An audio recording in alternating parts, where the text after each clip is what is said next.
Good morning, good afternoon, good evening, depending on your whereabouts again, and welcome to this side event, which carries the name An Insight into the FAO Global Forest Resources Assessment and Reporting and Remote Sensing Survey activities.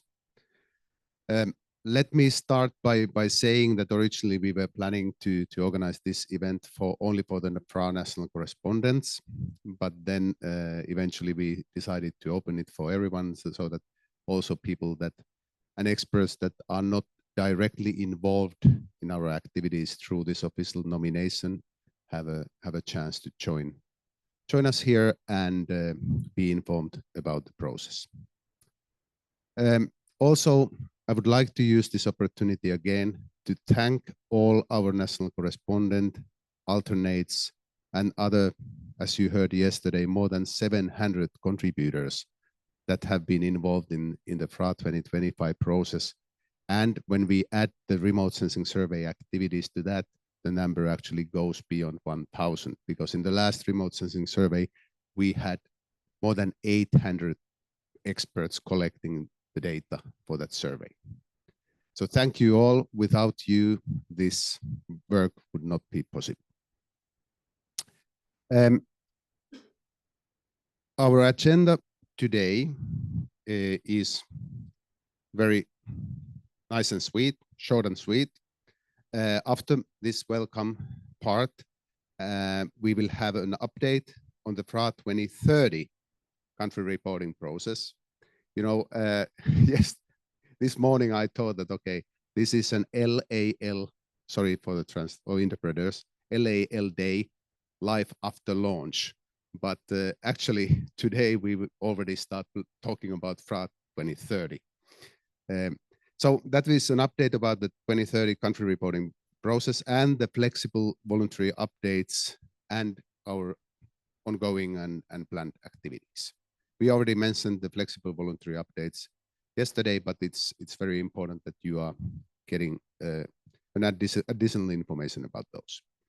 Then we will have another item, which is update on the FRA special studies on improved reporting on primary forests and the work we are doing on definition of forest degradation in the context of the FRA process. And then we will get an overview on the FRA 2025 remote sensing survey, its new features, implementation status, and publication timeline. And finally, we will conclude this session by participating in a live demonstration on FRA remote sensing survey data collection with the Collect Earth online software that we used in that exercise.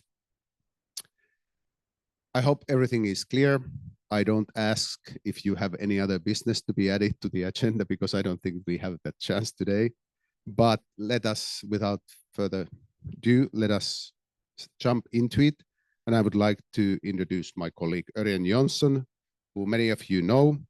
Örjan is a forestry officer at the FAO, and he is the coordinator of the FRA country reporting process and has almost 25 years experience with FRA reporting, and he is the person who is leading most of the data analysis also in our end for most of the FRA variables. So, Örjan, the floor is yours. Thank you, Anssi. And as Anssi pointed out, my presentation will be quite focused on things relevant for the NCs. So any others listening in, please bear with us, because I'm sure that following presentations will be a bit more of general interest. So really nice to see so many of you. Last time, I believe it was in 2023, when we organized all the regional workshops. Unfortunately, I did not participate in the Francophone and the Spanish-speaking workshops, but I know many of you since before, because you have participated in many of the global assessments, and I have been part then of the Spanish-speaking and the French-speaking workshops. So really good to see you, and thank you for taking the travel. I heard Some of you have been traveling more than 40 hours to get here, and it's 40 hours back, some even more than that. So really thank you for making the effort to come here. And as Ansi said, he launched the FRA yesterday, which means that this marks in my calendar day one of FRA 2030. So if you can start the presentation, please. Next one. Okay, so this is what the timeline looks like for the 2030 reporting.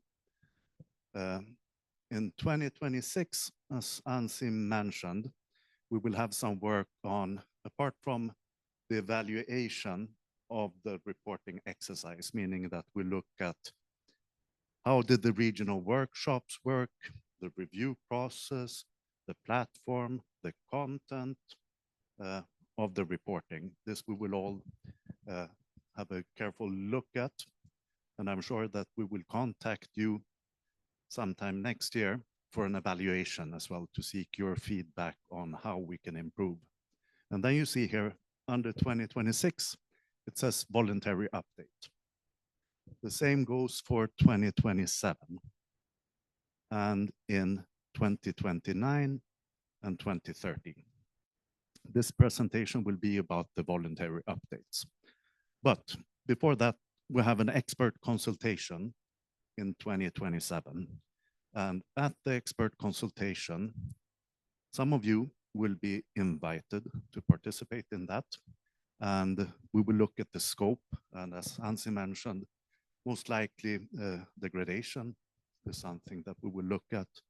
Primary forest reporting, improvements of the platform, etc. So it will be together with countries, different organizations, looking at how we best can improve the 2030 reporting. And then following that, in 2028, we will be launching the reporting process. So that means that all the regional workshops, etc., will happen during 2028, with the aim to have all the country reports finalized by the end of 2028. Then in 2029, it will be the data analysis, report writing, layout, translations, etc. And then to have a launch in 2030. So this is a quite long gestation. One might say it's 5 years, and that is how every FRA is being born. So this is what we have before us. Can I have the next slide? So Ansi, I think, mentioned yesterday about the voluntary updates, and this is something new for FRA, meaning that we allow for countries to update already reported data to the process, ensuring that whatever data we make available on the website is the latest for your country. But as I said, it is voluntary. So if you would like to do it, then that's fine. Otherwise, the normal reporting will happen in 2028. Can I have next slide, please? And if you recall the platform, you have a navigation pane in the top. And currently now when you go there, the default is from 2025. But for the voluntary updates, we will have a new layer added, which is called the latest. And this one is the one to click in order to edit your report. Keeping in mind that the already validated report will be publicly available. On the back end, we will work on the updates. And as said, no registration is needed unless you're a new national correspondent or collaborator. So you can access with the same way as you did for FRA 2025 reporting. The reports will be pre-filled, obviously, with the FRA 2025 data for you to update. There will be no changes in the years. we will only add years for disturbances. So the last reporting year will still be 2025 for forest area. But for fires, insects, etc., we will be adding on years. Next, please. And how to make the update then? You can update any variable in the report. It can be just one if it's on fire, or all variables, keeping in mind that obviously if you update the forest area, and that can also go back in time, then any area related data needs to be updated. So everything is internally consistent in the report. And as always, important to document metadata, what work was done, explaining how the new figures were derived. Also, I think it's good practice to have a section in the report explaining what has changed in the update. Next, please. So the workflow will be that the report will be sent to editing. Publicly visible will be the FRA 2025 report until this report is finalized. And then you will work on the report and submit it for review. And then it will be reviewed. And once the report has been accepted, in a way, it needs to be validated. And once validated, then it will enter the FRA latest layer. And again, in the FRA latest layer will be all the country reports with the updated country reports. And this is the landing page for the public. And if you recall the previous slide, it's always possible in the platform to go back and check the 2020 report, 2025 report, or the latest report. But the default setting for the public will be that they will have access to the latest report. Next. So if you're interested in making this update, please do contact your regional focal point, or you can write straight to fra@fao.org. But I think you all know Anne, Chavi, me, or Monica as well. So it's fine, contact anyone. Thank you. And maybe we can stop here before the next one if you have any questions.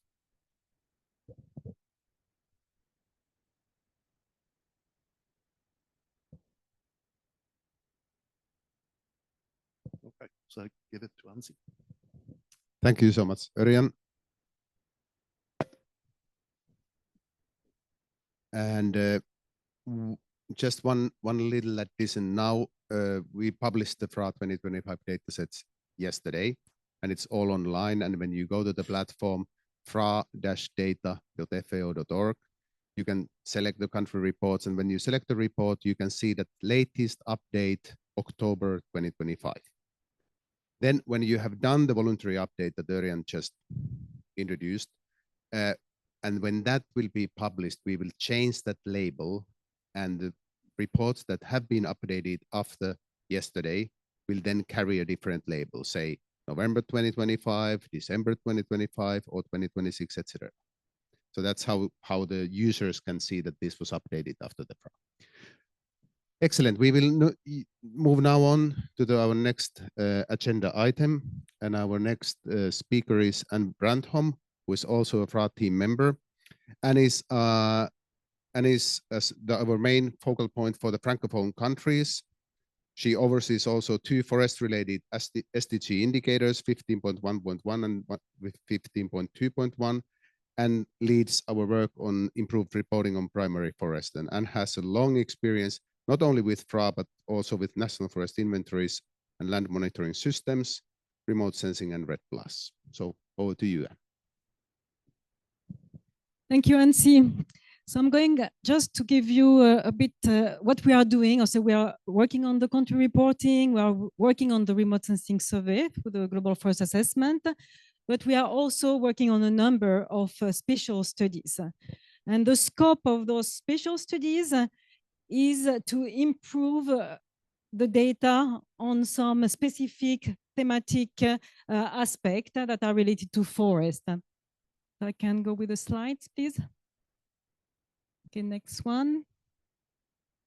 So I will give you a bit of an update on what I will go quite quickly in some of them, a bit less in some of them, but just so you have also an idea that FRA is also sometimes in-depth studies to get information on some special topics. Next, please. So one, for instance, that we published last year was on the employment. So on assessing emerging employment and decent work opportunity and challenge in the forest sector. So this is something that we published, and all those special studies are being carried out in collaboration with those partners. In this case, it was with Natural Resource Institute of Finland. Next. Another one for which we have been working now for a couple of years is improving the reporting on primary forest. What we realized is that in the report that we received from FRA, often the primary forest information was either lacking or was incomplete. So we started this work together with a number of partners, and in particular also the IUCN, the CBD, Griffith University, GRC, UNEP, WSMC, and all these partners that you see there, to see how we could get a more complete, comparable, consistent measuring and reporting on primary forest. And this with having some also different guidelines by biomes, because we recognize that sometimes it was different to capture the primary forest in the boreal biomes compared to the one in the tropical countries. Just to remind you, according to FAO, primary forest is a naturally regenerating forest of native tree species where there are not clearly visible indication of human activities and the ecological process are not significantly disturbed. This is important because, each country has also their own definition of primary forest. So they have some definition of concepts that are related. And a lot of this work is about also to make a clarification, to have a common understanding on what the country should report for FRA on primary forest. Next one, please. So we have already some result on this study. We have a background document that was written by Griffith University. We have also had a refined definition, especially on the explanatory notes of primary forest. And this was already introduced in FRA 2025. Then we have also a draft guidance document that we have drafted mainly for the boreal countries and together with the boreal countries, and that needs now to be extended to the other biomes. And we have also a beta version of some geospatial tools with applying available data set at country, regional or global level to support the countries in getting better information on the forest extent and change of primary forest. So what are our plan on this one? We would like to finalize the guidance document together with the countries and especially on the biomes related to subtropical, temperate, and tropical areas. So we'd like to finalize this, and we'll have a set of workshops on that. We would like to pilot and validate those geospatial tools that are being now developed. And also, we would like to continue building the country capacity in reporting and monitoring primary forest.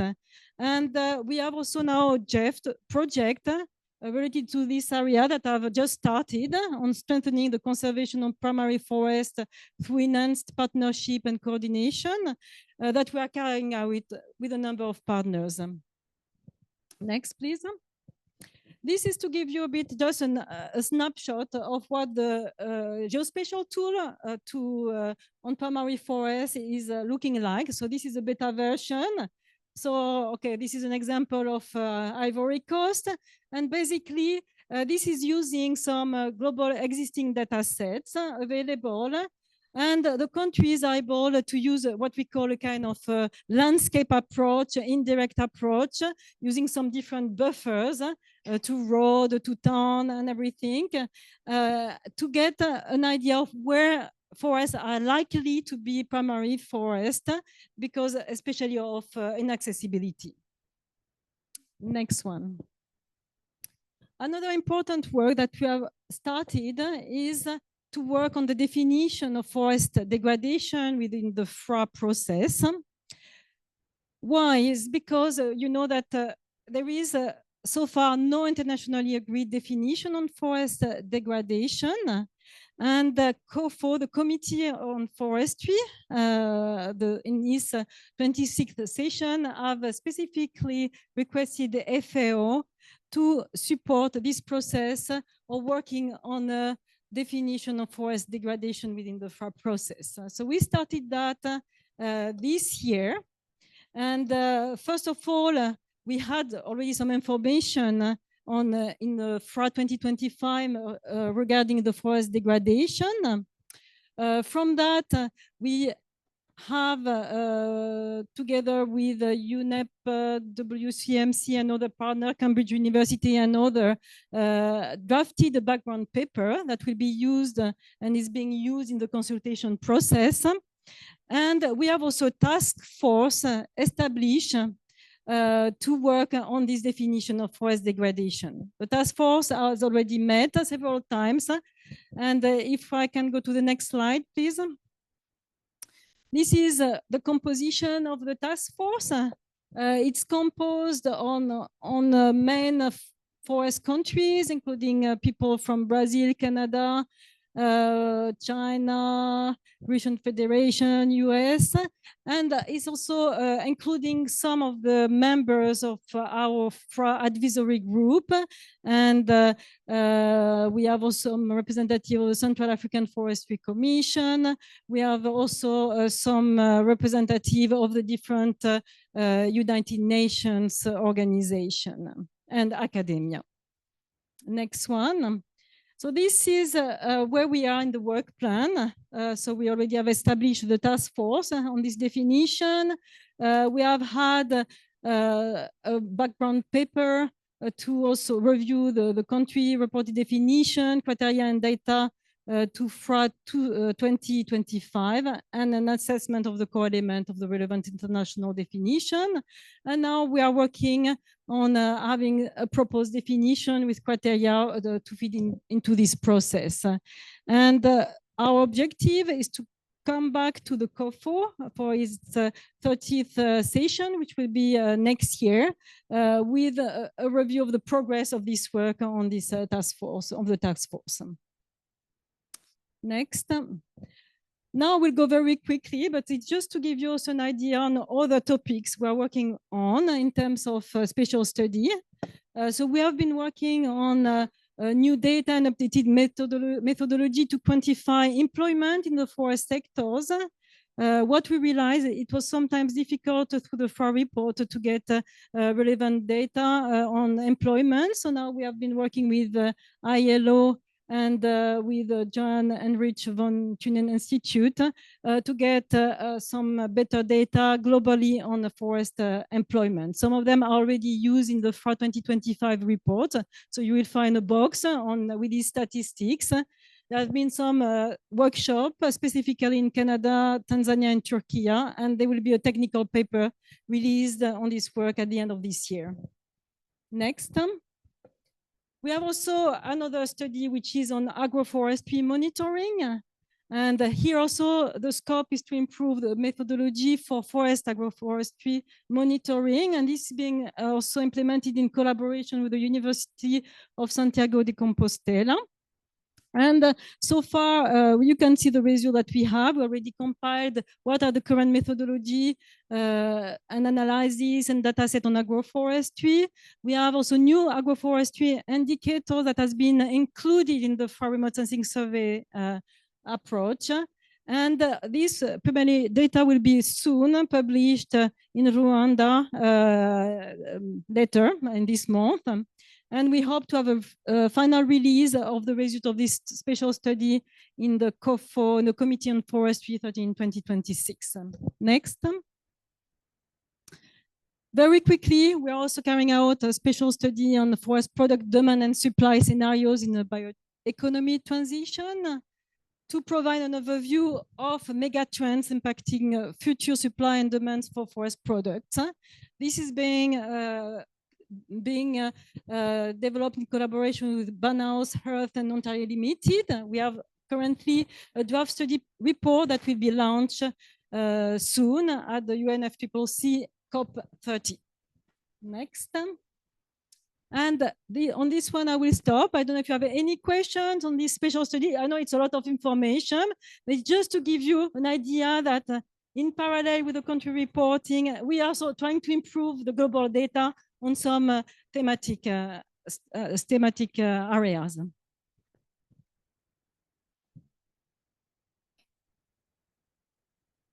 The definition of primary forest. If we can go back a few slides. Okay, again, again. Okay, another one, and we should be there. So this is the one. It's a bit small. Okay.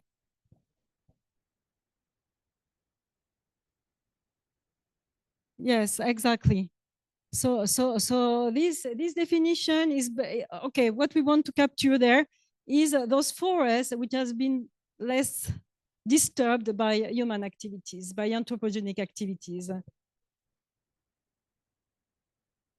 No, okay. So you have a part of forest cover, and from that there is part of the forest that might be primary.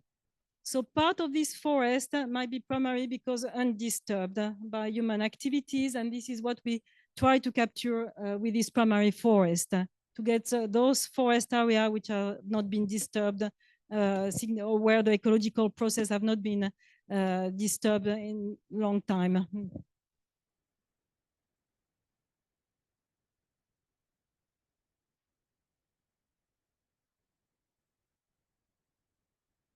Okay, this is part of the study. We try to also, so we have had already some workshops, and we'll have even more to clarify a bit this concept, to make things, because everybody has his own ideas of what is a primary forest. I think if I ask Karima, if I ask you, you will have all a different idea. So we have in the guidance document that we have now draft, we clarify also this concept of what according to FAO, FRA, we call a primary forest, giving some example of what is included and not including. For instance, even if forest is affected by natural disturbances, for us, it will still be a primary forest, even if it's a smaller forest that has been naturally regenerating after, for instance, natural disturbances.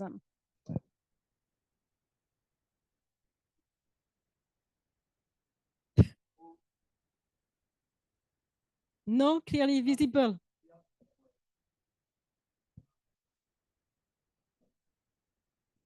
Yeah. Okay, I think, okay.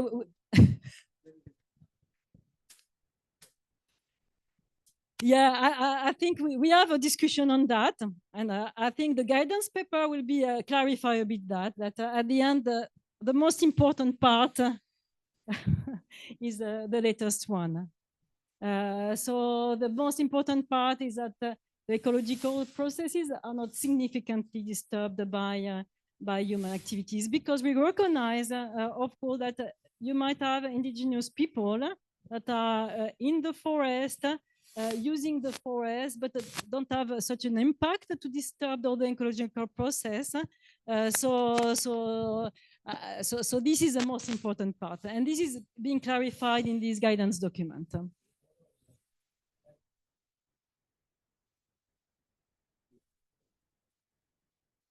Yeah, the definition is not yet ready, the definition of forest degradation. The task force composition, yeah? Okay, let's, if you can move forward.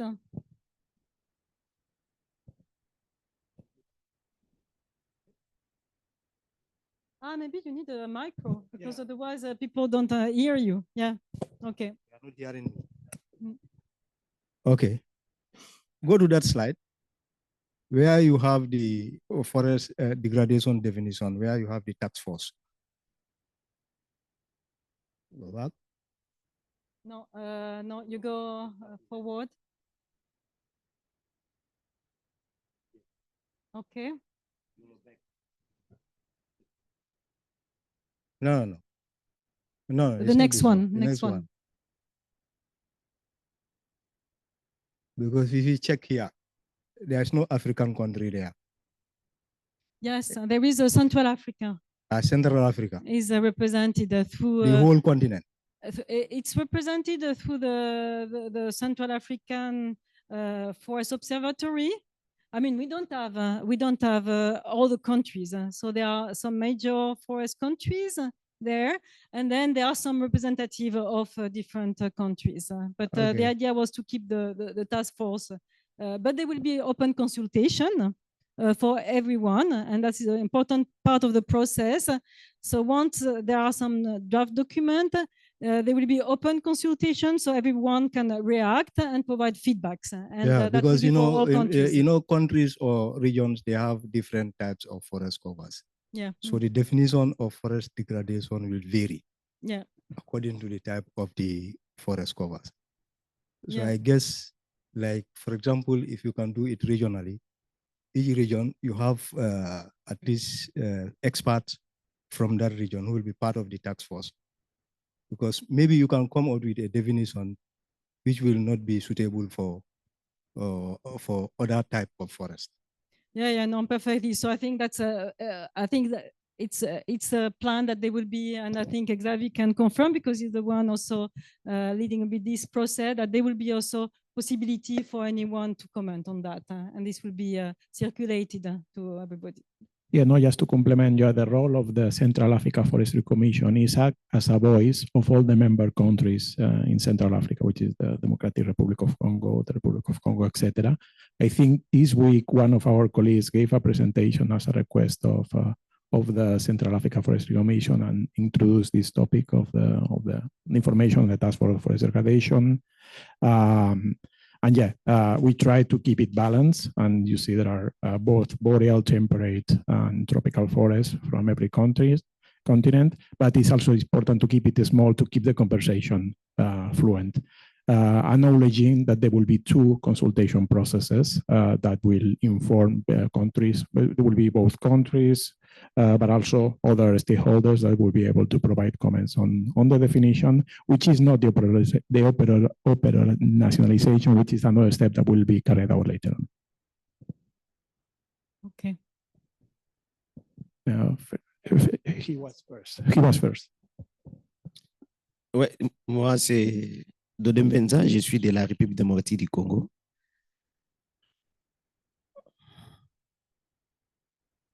Donc, c'est la même préoccupation que mon frère vient de dire. Et déjà, le pays, c'est un grand pays avec différents biomes.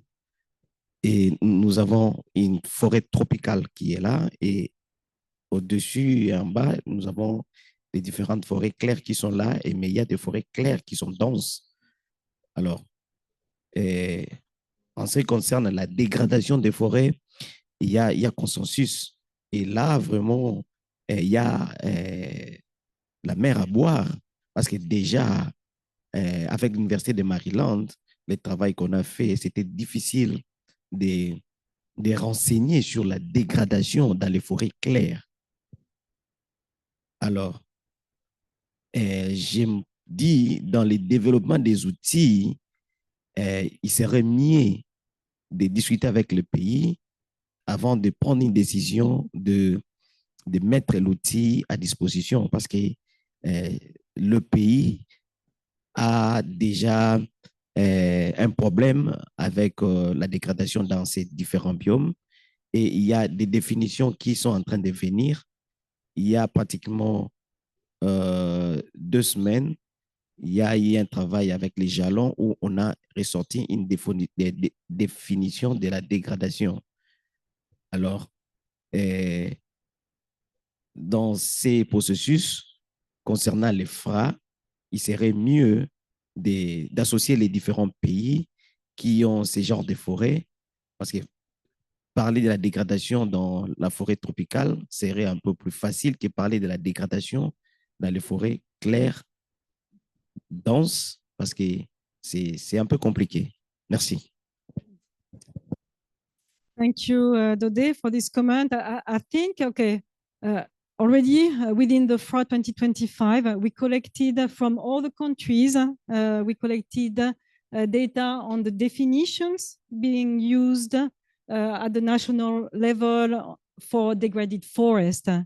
And this has been analyzed to get also what are the main criteria that have been applied for degraded forest. And this is, I think, an input that came directly from the countries, from all the countries, and that you will find some analysis will be coming soon on that. I don't think that we want to make that fully forest degradation meeting, because I think then we can spend the next even a day on that. But yeah, no, be sure that we will take into consideration the feedback at country level and at regional level, and of course the issue of differences in vegetation between the biomes needs to be highly considered, as we are also doing in the primary forest work. We realized that sometimes it was better to divide the things, the discussion between biomes, because that would help the discussion rather than to have all these being discussed together. So we first discussed the things by biome, and then we tried to uniformize after the discussion by biome. So somehow I think this will have to happen also at for the forest degradation definition. Thank you. And sorry, if I can complement just a bit, just to keep calm. Do not worry, national correspondent. We are not going to introduce a concept in the FRA terms of reference and request values for the next FRA without clear guidance on how to report on forest degradation. We learn a bit the lesson of the primary forest work. And when we will include this term eventually in the future and ask countries to report, it will be the time when we actually have carried out preliminary work with countries to develop guidance and support and capacity support tools to estimate values based on this definition. Is your question about forest degradation? Okay. I'll have two short points. First of all, I mean, I'm sorry, but I am there. So thanks to, FAO. But the point this gentleman has made is quite correct, because this forest degradation has got a lot of political this thing. So it has got a bearing. I mean, you can think about it. So that's point number one. Point number two, can we go back to the definition of primary forest? Because that has been bugging me for the last 2 years. Sorry, I mean, just if we can go back to the definition slide of primary forest.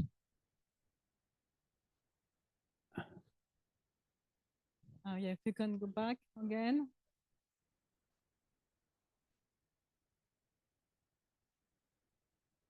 While I understand that FAO tries to put different types of conditions together in the report, but the point here is natural regenerating forest and native tree species. Okay, that part is okay. Where there are no clearly visible indications of human activities and the ecological processes are not significantly disturbed. So there are riders, no clearly visible indications. The second rider, the ecological processes are not. This is not a very, I mean, it's not really a very scientific and precise definition. Okay, yeah. Suppose you are having repeated fires in some areas, as we were seeing today in the morning. I mean, the Amazon forests are burning. Yeah. After so many fires, will it be a primary forest? Yeah. And some place where we have not had fires for millions of years, as the presenter was telling. I don't know, I only heard there. So now if you are having hundreds of fires in the last 10 years, is it still the ecological process not disturbed? And if it is disturbed, is it not a primary forest? You know, these are difficult questions. I mean, I don't have answer. If somebody has, fine. Otherwise, Yeah, live yeah. with it. I'll live with it. I mean, I think we can discuss on definition. I think also for a long time because everybody has. We already had some discussions. So we did. We carried out a few, several regional workshops. One for Asia, one for Central Africa, and one for Latin America, and one for boreal countries to discuss on this definition of primary forest.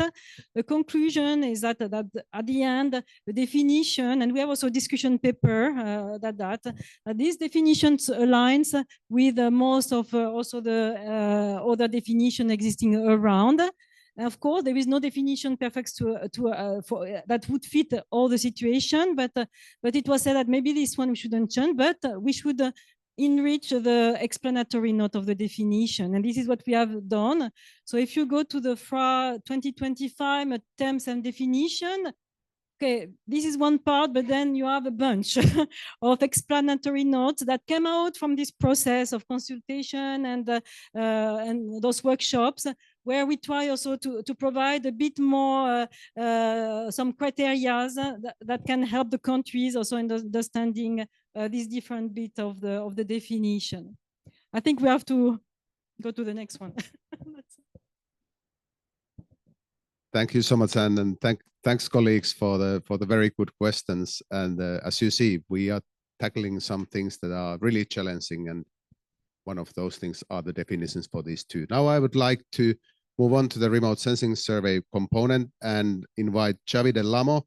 He's also the FRA team member, and Xavi is our focal point for the Latin American countries, and he's also the focal point for the SDG 15.4.2 indicator, mountain green cover index, and proportion of degraded mountain land. So just for you to know, if you have any questions about mountains, this is the man to talk to. And before joining FAO 5 years ago, approximately, Xavi was with the World Conservation Monitoring Center of UNEP. And now, Xavi, please lead us into the fantastic world of remote sensing. Thank you very much, Nancy. Can I have the slides, please? First of all, I have to say, as many of you know, I don't lead this work. I'm doing this presentation on behalf of Adolfo Kinger, who is leading this work. But I participate in some workshops, so I am relatively familiar with this work. As you know, it's an important line of work of the FRA Secretariat.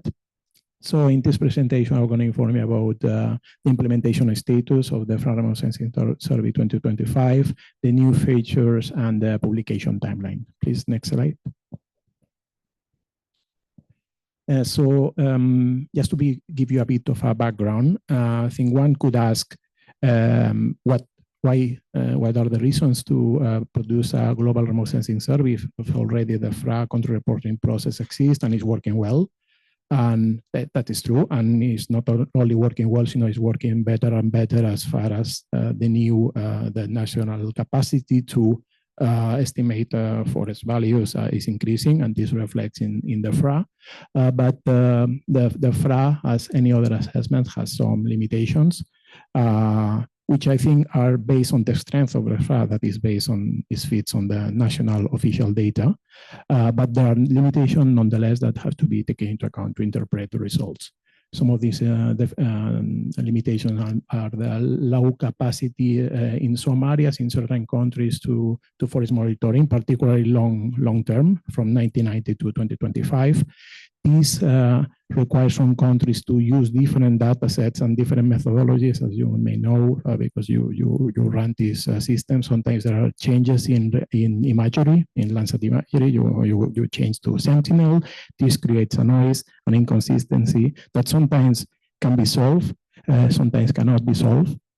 And there are also a varying alignment between the national definitions and the FRA terms of reference, for example, for forest area.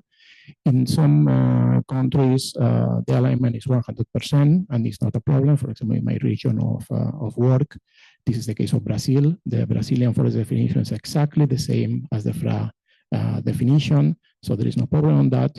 In other countries, this can be solved. For example, the case of Colombia, as Gustavo has mentioned this morning. the national definition does not include forest plantation and establish the minimum canopy cover at 30%. The forest plantations can be solved because they have this data, so they report this as an added to the definition, and this is how they report it. But they have no way to know which is the area that are between 10% and 30% canopy cover. So we put this note in the national report, knowing that we may subestimate a bit the forest area of Colombia. We don't believe this makes a major difference, but it adds some noise, and this has to be taken into account. So for these reasons, several COFO decisions, as you know, the COFO is the Committee of Forestry, so the Assembly of all FAO member countries requested FAO in several times to complement the information collected through the country reporting process with remote sensing survey, not only for two main reasons, not only to add another source of evidence to know how forests are changing at the global and regional level, but also to collect information that is not currently collected in the FRA country reporting process. Next slide, please. So since then, the FAO has conducted several remote sensing surveys. The first was in 1990. Following by the 2000, and these two were pantropical only and consisted of a sample size of 117 samples. The following one started from 2010 and then 2015 were global, so also including other biomes, and increased the sample size to more than 13,000 samples. But most of them still, the data collected through these samples was mostly carried out by FAO staff. Next slide, please. Can you click? Until we love to show this video. Under FRA 2020, that we called was the first full participatory remote sensing survey, which is, as you know, next slide, please. Next slide. We call it was the first full participatory remote sensing survey because it involved 800 national experts from 126 countries. Some of you are here. And this was useful for two things. First, to take advantage, leverage the knowledge that the appointed experts from countries have on the local ecology and the local field knowledge they have to interpret what is going on in the forest of their countries. And also it was as a way to continue strengthen national capacity in national remote sensing capacity and technical knowledge. And without this help, it would be impossible to collect these 400,000 samples that were collected for remote sensing survey. You see the increase in the number of samples, which reflects in the accuracy of the values. It's much larger than the previous remote sensing survey. Next slide, please. The core approach of the FRA 2020 remote sensing survey, I'm explaining this because the methodology of the FRA 2025 remote sensing survey strongly relies on this methodology. The main objective was to obtain the highest possible accuracy of forest area and forest area change at global and regional levels, not national, because of course this is the role of the FRA country reporting process. It employs a robust and simple monitoring method using the sample-based approach. It doesn't produce maps, but this may change in the future, as I will show you later on. And the main objective is to obtain accurate and unbiased estimates of forest area change. And we will see, I will explain you how this was done and taken into account during the design of the methodology. And as I mentioned, with this additional exercise objective of strengthening national capacity, but also taking advantage of the expertise of the interpreters on the local field. Next slide, please. So now moving to the methodological approach. The data collection strategy started by tessellating the Earth into equal area hexagons of 40 hectares. This gave 1.2 billion hexagons, which 45 millions of them fall on land. And this was what constitute The sampling frame, or also in statistical analysis, is what is called the total population. So the objective was to know what was happening in these 35 million hexagons that follow land. Next slide, please. What is a FRA remote sensing unit? Basically, this hexagon is composed of two main elements. What we call the centroid, which is in the center of the hexagon, which has an area of 1 hectare, and then the rest of hexagon that has an area of 80 hectares. And next slide, please. The type of information that is collected varies, as you know as well, the people who have participated. In the centroid, the land use and land use change is assessed based on the majority. So this is what is the land use, the main land use that predominates, which covers 50% or more of the centroid.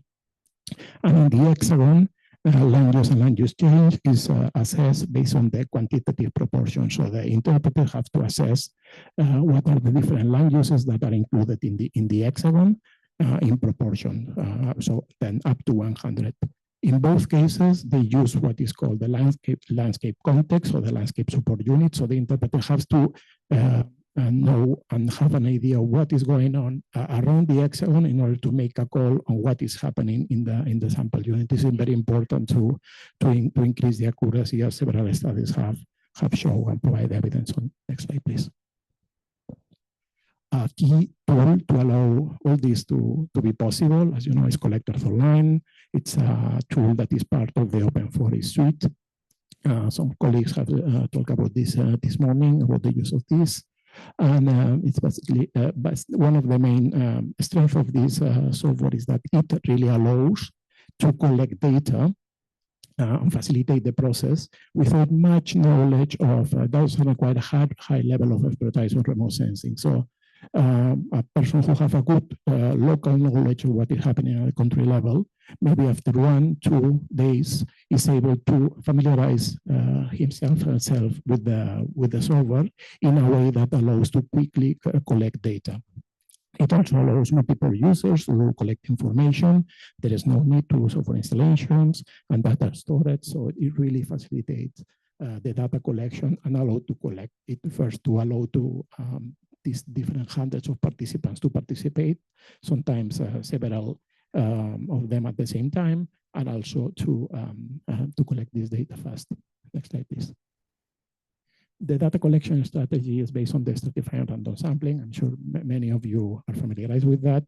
Very simple. The idea is to collect, start with the entire population, divide this population what is called a strata, that is basically relatively homogeneous groups of characteristics that are supposed to explain the parameter that you want to assess. So in this case, if we want to assess forest land use change, we have to stratify this in some sort of classification of forest change somehow. And within this stratum in single, the samples are randomly selected, and this becomes the sample data that interpreters then collect information on. Next slide, please. So in the case of the remote sensing survey 2020, the stratification was carried out based on 2 dimensions. What was the forest land use change?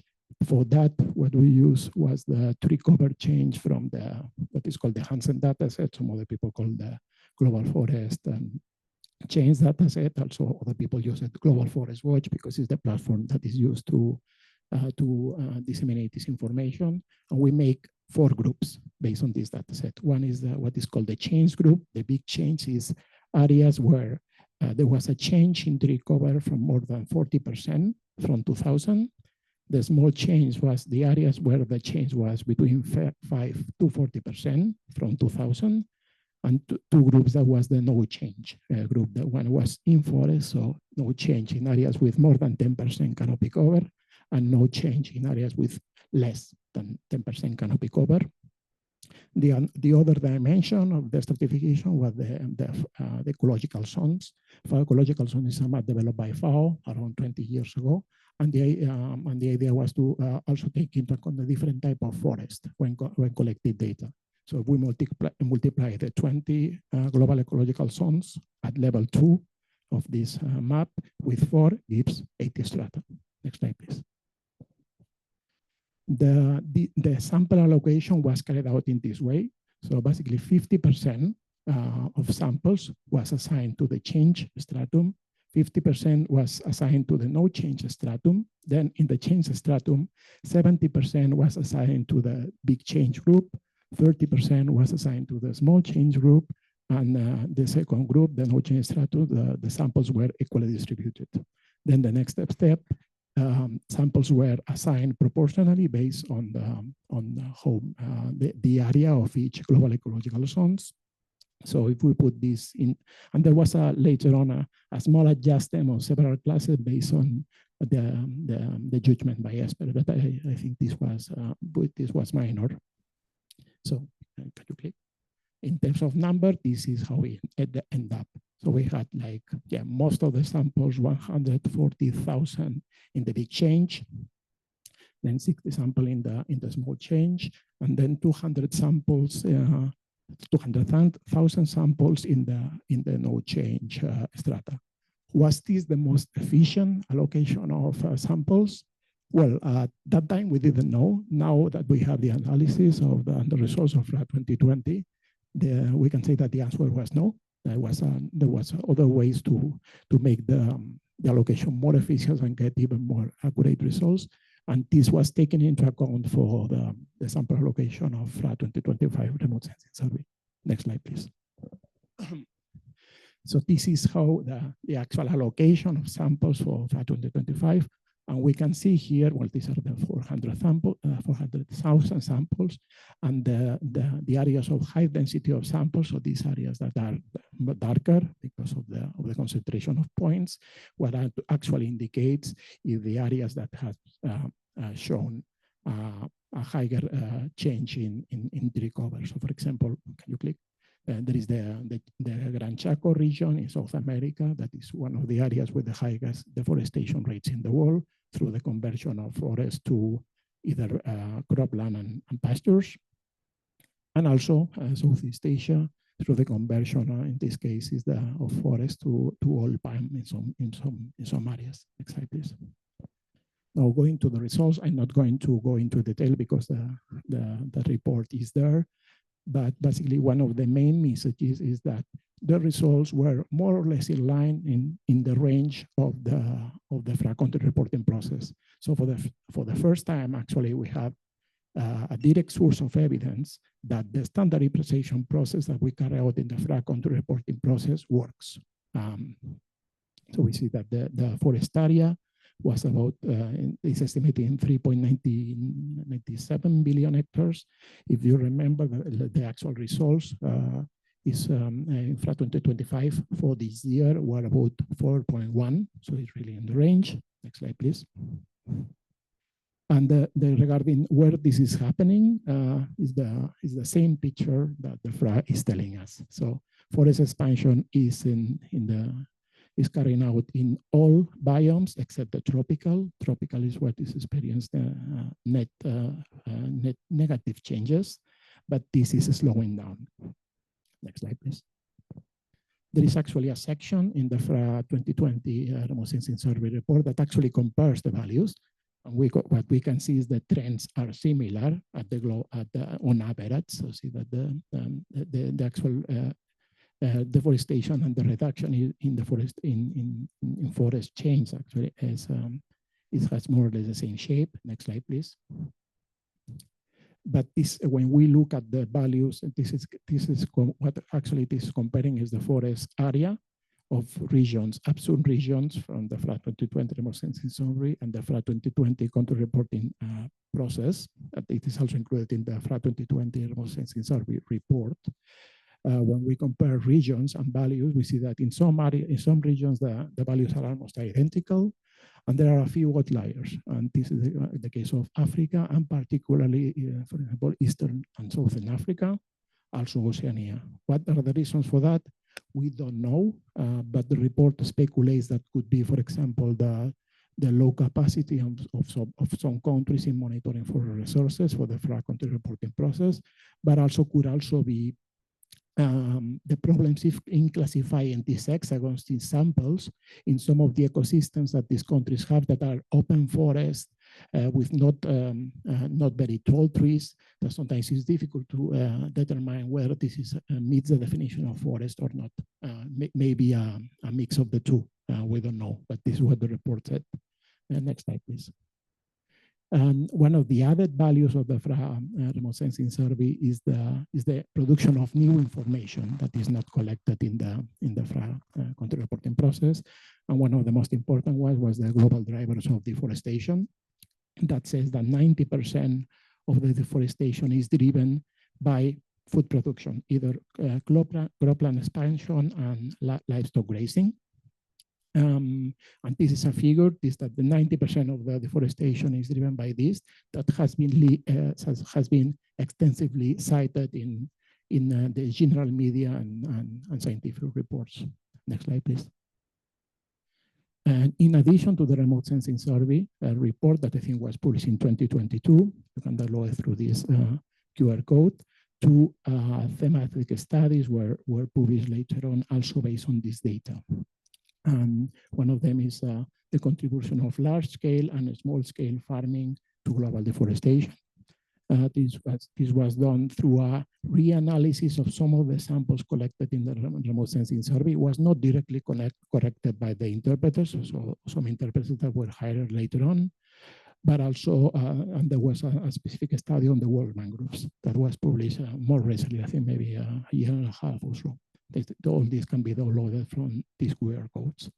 But in addition to that, these results capture the attention of some stakeholders. And for example, in the case of the Amazon region, the work that we are carrying out for the Amazon Cooperation Treaty Organization, they thought that it could be a good idea to use the remote sensing survey samples to estimate what was the drivers of deforestation within the Amazon region. So at the request of their countries, we carry out this analysis, and it's going to be published in this report that is going to be published at the end, before the end of this year. Next slide, please. So now finally moving to the remote sensing survey 2025, the data collection will be refined, knowing what we know now about the sample allocation and the efficiency of sample allocation of the 2020. So what it was decided is that it will be 340,000 samples will be added to the sample frame, from which 292,000 samples will be updated samples. So that's samples from the 2020 survey, from which a new time period will be added.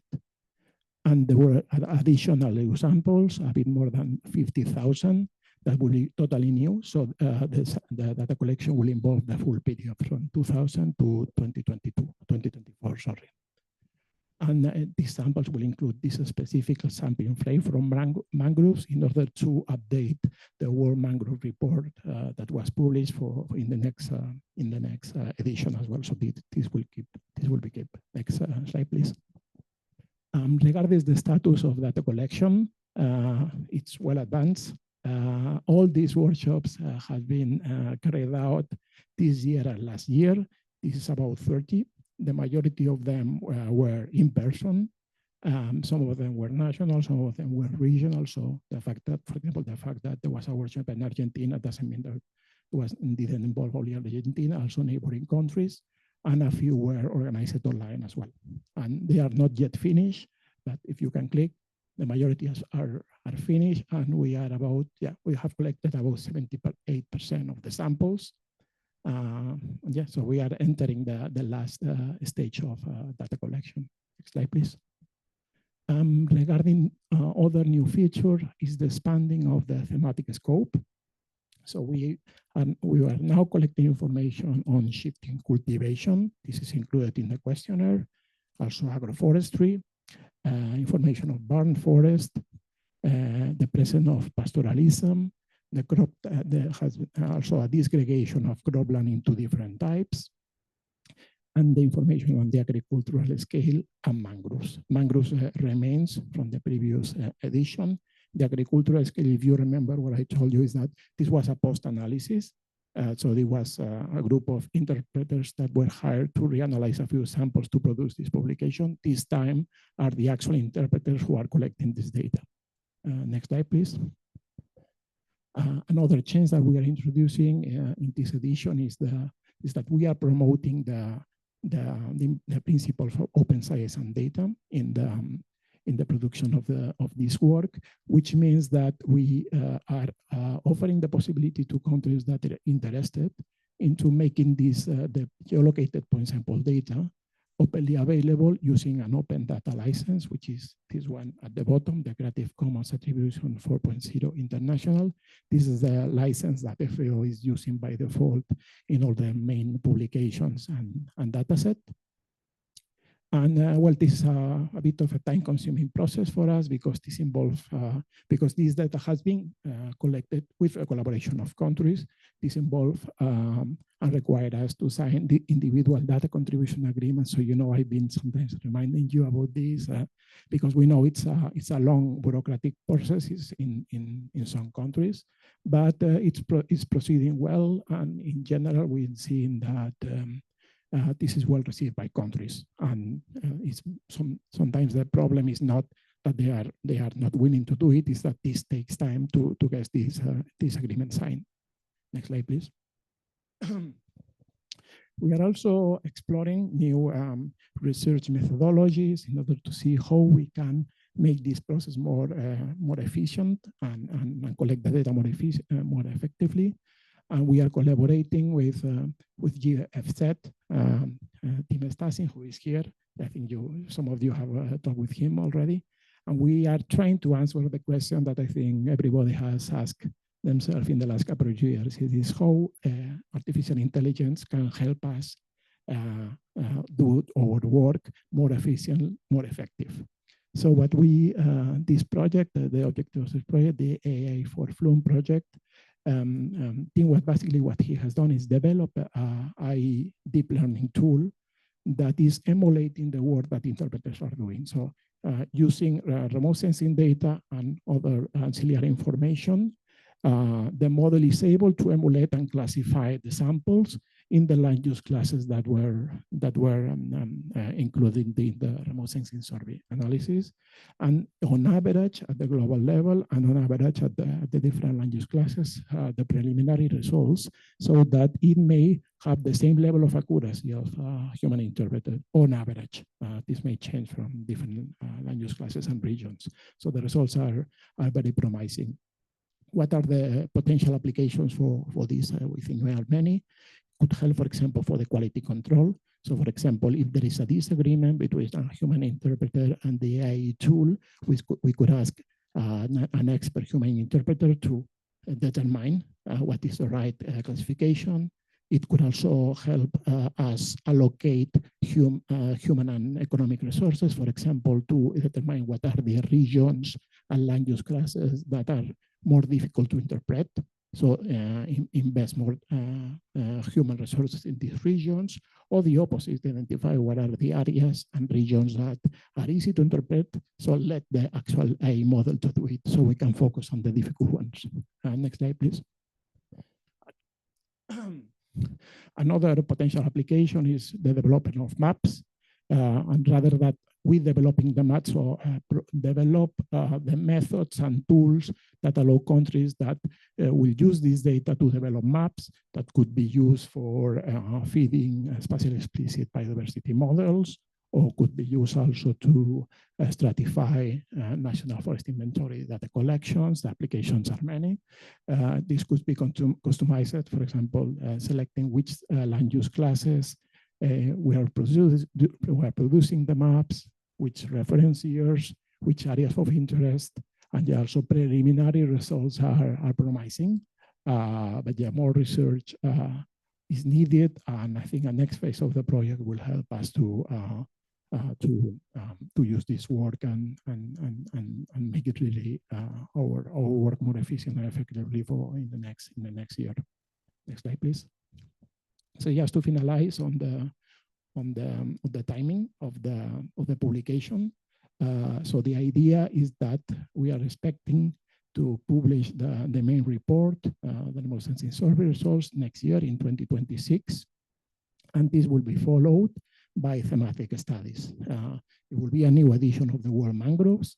There will be a publication on the global agroforestry systems, and also a publication on the global shifting conservation systems that will follow the main report. So I guess, I mean, we don't have a clear calendar for this one, but I think no before 2027, being realistic. With that, I'm finished. Sorry. Sure. Speak louder. Thank you. Okay. Yeah, I forgot. You had a few slides more back, please. Yeah, hold on. Yeah. We are talking about FRA 2020 and 2025 RSS geolocated point sample data from willing countries will be made freely available under open data license. Fine. What sort of data are we targeting? Are we targeting the inventory data also, or are we targeting only the remote sensing forest cover data? We are targeting the point samples. Point sample with the forest canopy density on that, or also on the growing stock on that? No, only the data collected by the interpreter. So the land use classification, the land use classes associated with it, with each sample. So with each coordinate, where there is this hexagon, the interpreter has determined that this hexagon is a forest. In 2000 and in 2010, it was a forest as well. This is the type of samples we're talking about. Actually, I don't want to mix issues, but a lot of countries are also doing the NFI.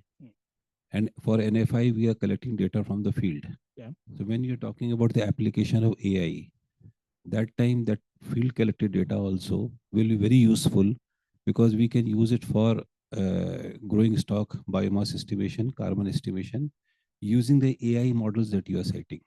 So if we have got a combination of remote sensing data plus field data, it's a very golden data which can be used for anything. Just a suggestion. Yeah, no, and no, we have an idea of the potential applications, but the good thing of open data is that when you make things open, other things have other ideas, apply it, and produce new products that are also useful. So this is actually one of the objectives of making this data open. And regarding the open dissemination of actual national forest inventory, which is another type of data set that are fully national. We had the FAM, is the, can you remind me, the acronym? So, well, you are lucky because Rocio Condor, who manages this process, is here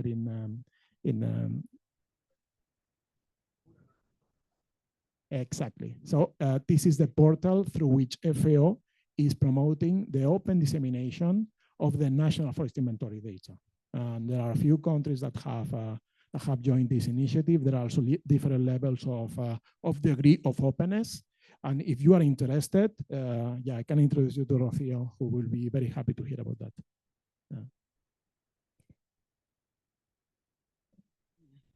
Gracias. Buenas tardes. Doris de Perú. Y como bien lo ha señalado, bueno, los datos son importantes para poder también ver cómo orientamos la gestión de los bosques, ¿no? Sí, personalmente pienso que sí es muy importante la colaboración para poder ir trabajando en las metodologías, porque justamente también en Perú nosotros actualmente estamos viendo ajustar la metodología para el inventario, porque la metodología actual nos lleva a mucho presupuesto, a mayor tiempo de trabajo para poder actualizar la información. Entonces, yo creo que este es un punto muy importante que has tocado, ¿no? Y que efectivamente también va a depender mucho de las realidades y del tipo de bosque, ¿no? Seguro que algunos países tienen mayor proporción de territorio con manglares, por ejemplo. Lo nuestro es más acotado, solamente un departamento, y que si tienen ya una metodología que han aplicado en otro país, para nosotros sería conocerlo muy importante para poder tener la información más actualizada. Y del mismo modo, quizá alguna otra metodología para un tipo de bosque, ¿no? Entonces, para nosotros es muy importante este tema de la actualización, de las mejoras que se vienen dando en cuanto a la metodología, pero también creo que la tecnología, ¿no? Eso también nos contabiliza en el tiempo de procesamiento de información. Creo que una dificultad que no sé si solo para el Perú, creo que para todos los países, al menos de América, de América del Sur, es el tema de la disponibilidad de las imágenes de satélite. Para nosotros eso todavía es un problema de contar con información satelital de alta resolución, ¿no? Sí. No, sí es cierto, o sea, yo realmente no soy un experto en los inventarios forestales nacionales, pero sí, desde FAO sabemos que es importante la colaboración entre países a nivel regional para mejorar, compartir experiencias y mejorar metodologías. Creo que de hecho esos son los objetivos de la red de inventarios nacionales de América Latina y el Caribe, que nos reunimos justo hace unos meses este año. Aquí estamos unos cuantos así, y también tenemos representantes del equipo de FAO que se encarga de este apoyo. De hecho, algunos de los requerimientos que me han hecho eran justamente eso, para apoyo en los inventarios nacionales. Así que si podemos quizá hablar después de esta sesión sobre esto. Incluso también, esto lo he hablado con Georgina de Cuba antes, cómo se podrían combinar estos datos que ya están recogidos de la Población Mundial de Detección con los inventarios forestales nacionales. Por ejemplo, Brasil hizo un ejercicio interesante que fue localizar los puntos de muestreo, estos hexágonos del Estudio Mundial de Detección, en lugares donde tenían parcelas de campo, para tener tanto información sobre el terreno, sobre información sobre cambios de uso del suelo. O sea, estas cosas se pueden explorar. Sí. Any other question? No. Thank you. Just I am just want to share one thing is countries are actually producing their RS-based country forest data, no percentage of the forest one country has, and same time you are also producing another data set from the taking support from the national level to the international level data, global data. So these two results will never be the same as because of the consistency. How to address these challenges at country level? Thank you. Yeah, so your question was about, so we are producing the FRA country reporting process. Yes. Right. That Yes. produces. Yes. There is no. It's different definition, yeah, and then methodology, also the resolution.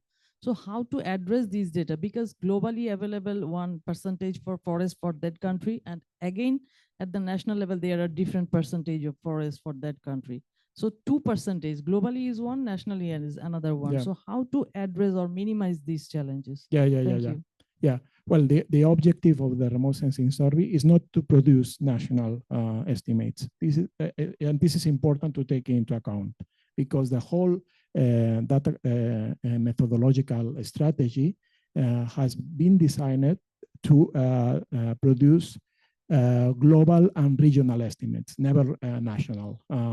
If we will have to do that, imagine that all countries in the world will agree to do that, we will have to increase the sample size in many countries. Some countries, what they ask is to have the sample size of the remote sensing service for their own purposes, and we do it.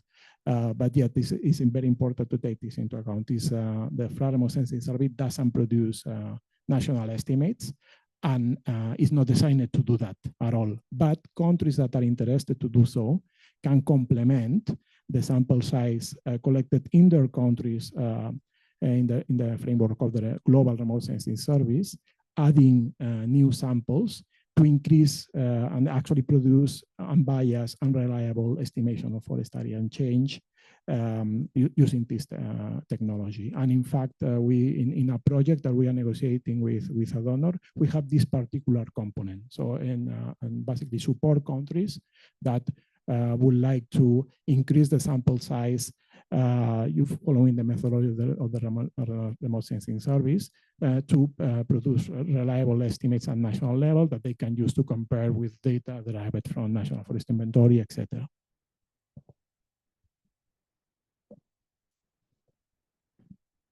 Yes, thank you very much.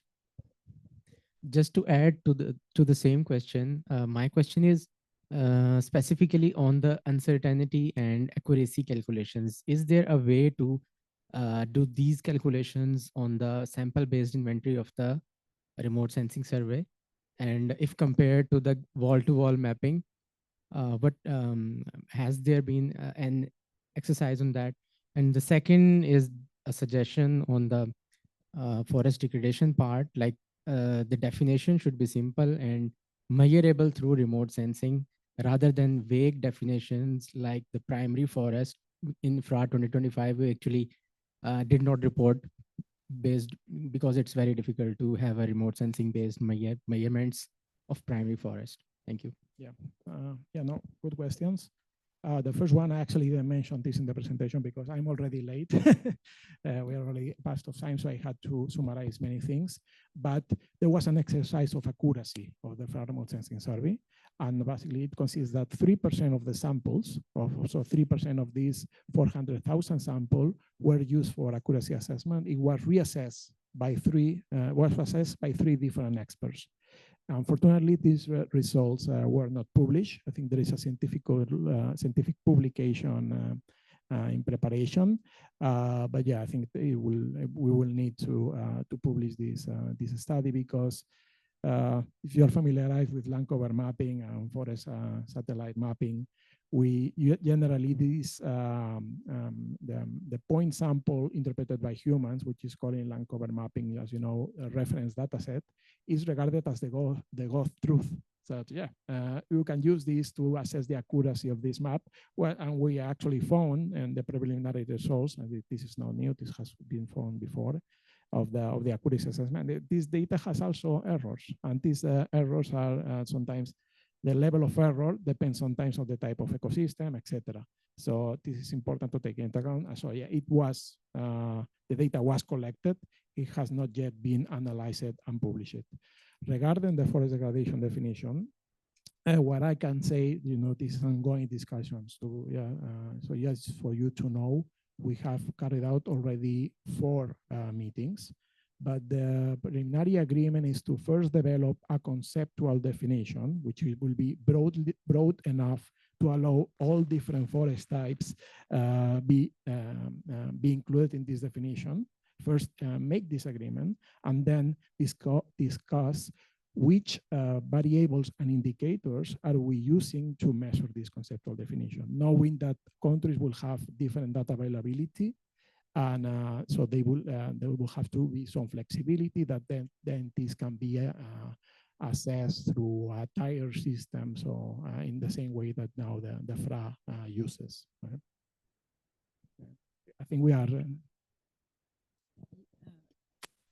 It's already 5. So now what we had planned is to make maybe a small demo of the collectors online application. So maybe we can keep on for 15 minutes or something like that, and then we close. If it's okay with all of you. Yeah. Yeah. We'll like to do just a short demonstration, particularly for the people who, you have a question? It's okay if I address this after this? Address we can make a live demo of the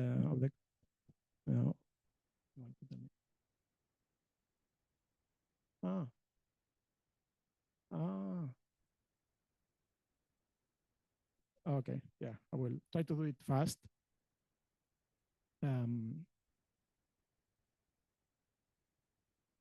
So this particular design is for the people who have never participated in this exercise. The one who have done it, you know it perfectly. Can you allow me to share my screen, please?